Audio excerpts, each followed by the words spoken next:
We were told that the internet was freedom with no boundaries, a digital frontier and a place where everyone had a voice. You picked a name, built a presence, and found resonance, not region.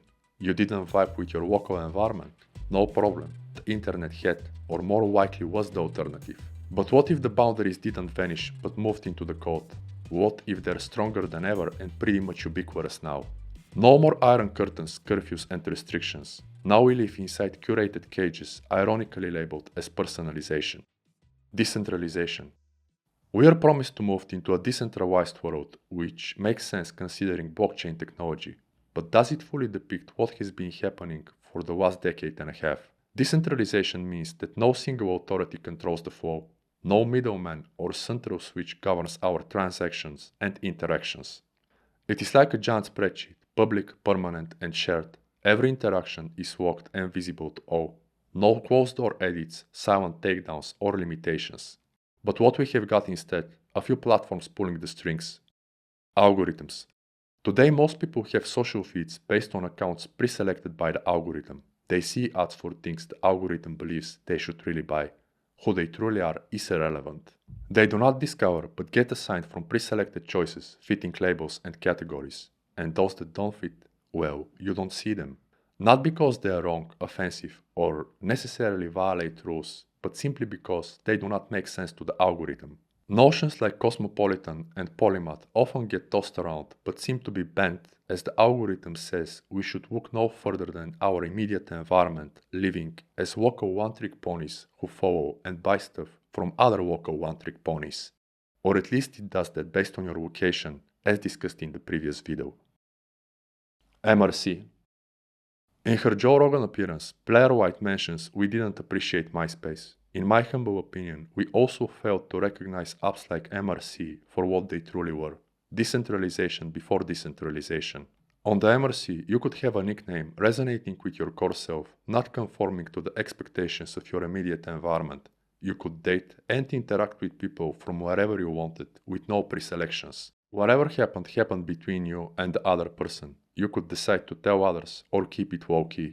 There was no middleman or feed, just presence. No default filter, just connection. It was the magic of serendipity and discovering people we weren't supposed to meet. Stars in Nuit's body. Esoterically, decentralization fits the prophecy of people living as stars in Nuit's body, interacting and bonding with each other without an authority filtering experiences or events. Anywhere on the planet Earth and hopefully one day between planets. Taking that away from the internet kinda defeats the purpose of the internet, turning it into nothing more than a fusion of mostly local news, gossip, and telephone on speed. Compton and the Iron Curtain. I've heard countless stories of people not being allowed to consume Western culture and buy such goods due to the Iron Curtain. The Red Party prohibited those, labeling them as quote-unquote weapons against the commie values and community. After some research, I found that algorithms actually have a somewhat similar location bias in pre-selecting feed, potential viewers, and clients. Bandcamp, for instance, told me that by disabling location, I risk not getting any fans as their algorithm pushes my music locally, no matter what I do.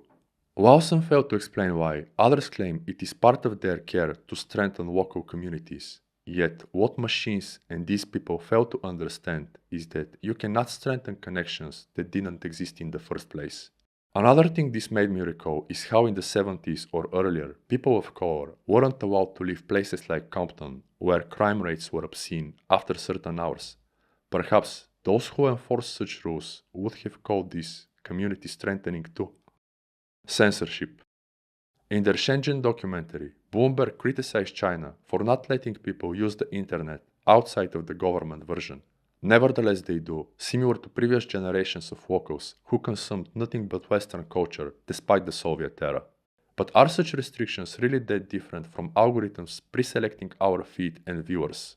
Based on my discussion with creator support on YouTube, my favorite platform, and double-checking with Gemini and ChatGPT, the content is first pulled to or pushed to the locals, and if they do not engage, it gets buried. More research and experience showed me that Meta does that much more aggressively, only topped by TikTok, which can be changed even if you use a SIM card from a different place. ChatGPT states this might be worse than Soviet censorship because at least then, people sought each other based on shared interests and values, not just location. Ironically, there wasn't loneliness, isolation, and mental health issues pandemic. It seems that broken systems were more open and honest about their woes, while algorithms just hide them better. Dating and groceries. When I installed dating or grocery shopping apps on my phone in the past, I noticed something very strange. My views dropped massively. Meanwhile, local content I never clicked on started flooding my feed like it was urgent. Now, I cannot prove if such apps leak my location to YouTube or IG, but when I cleaned my phone, my visibility improved. It seems that algorithms believe my viewers should also be people I'd potentially date or buy groceries from. Maybe that's how they fish us, tagging us, scoring us, and swatting us into invisible buckets. Maybe it makes sense to a machine and to some humans. To many others, it doesn't. Rending the Veil. In the mIRC days, I did wild stuff and graffiti in my hood. I dated in completely different neighborhoods, females from completely different contexts. And when I had my first mentor, I entered a completely different, yet simultaneously existing reality. Was this so revolutionary, or is it that the new internet fails to provide the most basic feature of the internet? Enabling you to transcend vocations while being who you truly are, which for many of us is not one-dimensional. The human soul has many aspects which magic nurtures, while modern platforms seem to cripple. It is said as the internet was supposed to be the biggest magic by rending the veil between local and global, personal and universal. Globalization. Mentioning global, we are also told that we move toward globalization, but is this really the case since influencers, rappers, and online marketers push the hyper-local agenda to unseen degrees? In one video, an Australian YouTuber, BJJ enthusiast, and quote-unquote creator coach I actually forgot the name of, shared the advice he gave to a German creator in the productivity niche. What it boiled down to was transcribing all of Ali Abdaal's videos with AI and remaking them one-to-one in German. The pro tip was that the people who'd criticize the guy for basically stealing Ali's work would never buy from him, while his actual buyers would never criticize him. Realistically, this kid would likely never come close to Ali Abdaal, yet that doesn't mean he'd never be able to provide his unique perspectives on productivity to people across the world. Why rather than helping with that, clipping his wings before he could even fly? Some people would actually prefer to fail, knowing they tried their best to build something that, although small, had meaning to individuals globally, rather than becoming a legend in a local area they never resonated with. It's knowing that you tried over the burden of what if. The nature of evil. One of the first things occultists learn is that evil is subjective. Another one is that the whole tree of life, the central scheme of Western esotericism, is based on pairs of opposites or alternatives. According to Dion Fortune, paraphrasing, you'll never be an occultist if God and devil fight in your head. Given all this, to me, evil has a lot to do with depriving freedom of choice and alternatives. Algorithms aren't evil per se if they could also operate alternatively, and if they don't, their developers, CEOs, and quote-unquote creator insiders should be more upfront about it. Speaking of that, whenever I research the topic, I only get tutorials on how to tag vocations as a travel vlogger, which I'll likely never be. This is rather bizarre. Am I only the person concerned with that? I highly doubt about it. I also believe that the local bus shouldn't disappear. It should be available as an option to enable from your dashboard. And by the way, enabling or disabling automatic places is kind of a garbage feature. It really doesn't do anything. Hope and Utopia.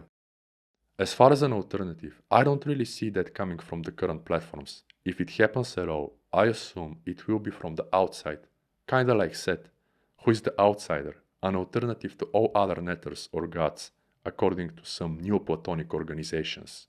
Take Apple for instance, they are not angels and I'll probably never be sponsored by them, but at least with Apple, you know what you're getting.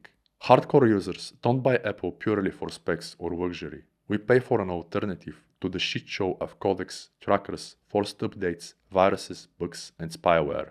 Getting my first MacBook long ago, I felt liberated not just from all those, but the locals I had to call to fix my computer.